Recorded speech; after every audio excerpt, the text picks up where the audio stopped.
안녕하십니까? 디도서 6번째 시간, 하나님의 위로를 구하는 인생, 하나님의 위로를 구하는 인생이라는 제목으로 하나님 말씀 증거하도록 하겠습니다. 본문의 말씀 디도서 1장 7절부터 있는 말씀 함께 읽습니다.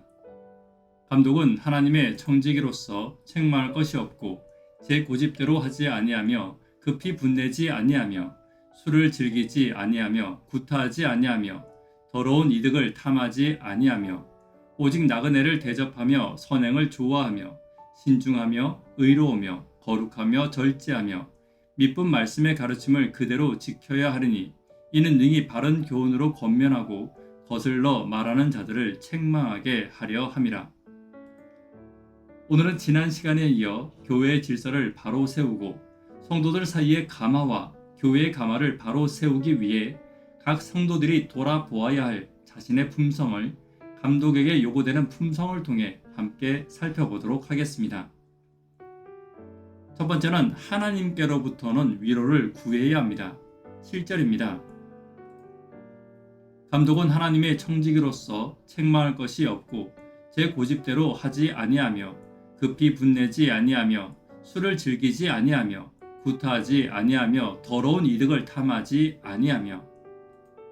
술을 마시는 사람들은 술 그 자체를 즐기는 사람들도 있지만 대부분의 사람들은 술을 마시는 행위로부터 어떤 것이든 도움을 받고자 하는 것을 볼 수 있습니다. 즐거움에 도움을 받기도 하고 슬픔의 도움을 받기도 하는 것입니다. 그러나 하나님의 백성들이 의지해야 할 것은 이런 것이 아닙니다. 다윗이 골리앗을 이긴 이유는 결코 그의 물맷돌 실력이 아니었습니다. 이스라엘 백성들이 광야에서 40년의 생활을 이긴 것도 그들의 성실 때문이 아니었고 구약 성경 전체에서 전쟁에 승리한 모든 순간이 단 한 번도 이스라엘 백성들의 실력과 계획으로 승리한 적이 없었습니다.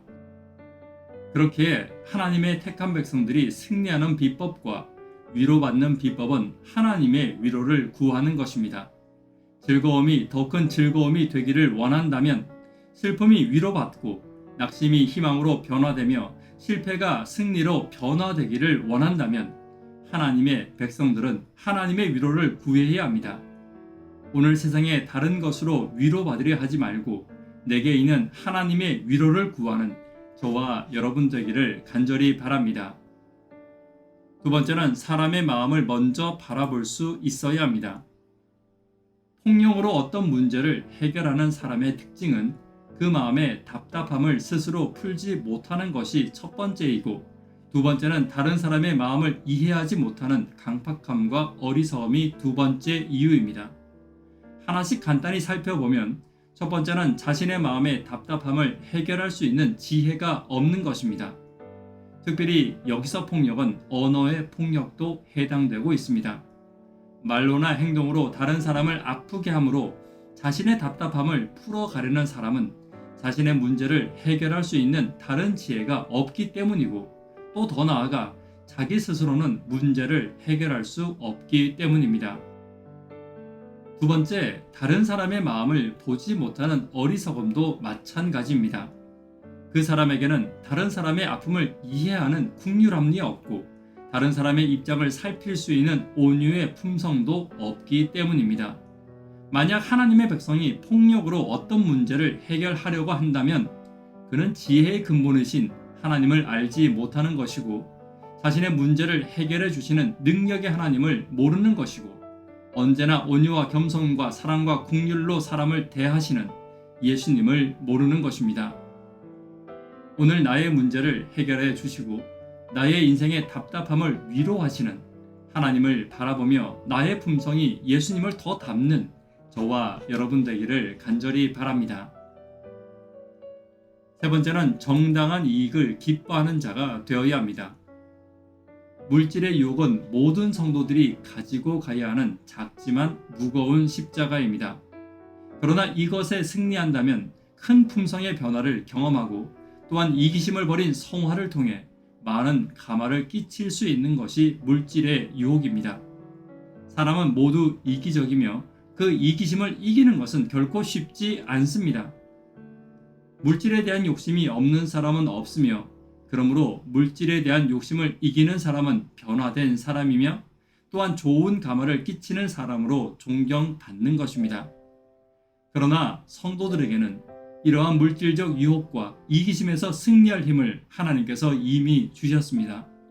바로 성령의 능력입니다.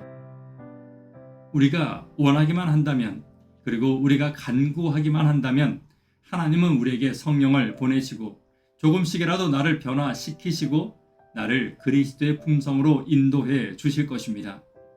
오늘 물질의 유혹과 이기심의 품성으로부터 벗어나 성령이 주시는 품성을 옷 입는 저와 여러분 되기를 간절히 바랍니다.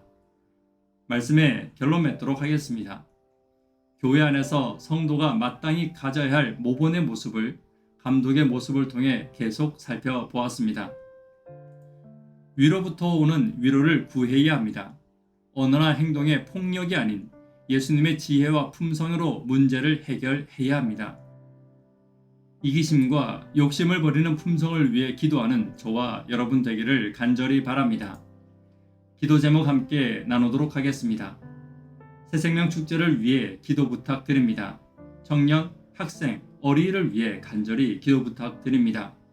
구도자분들과 이런 양과 또한 장기 결석자를 위해서 함께 기도 부탁드립니다. 오늘도 예수님이 구하신 위로부터의 능력과 위로부터의 품성을 구하는 내가 되기를 위해 기도 부탁드립니다. 이 시간 개인적으로 기도하도록 하겠습니다. 감사합니다.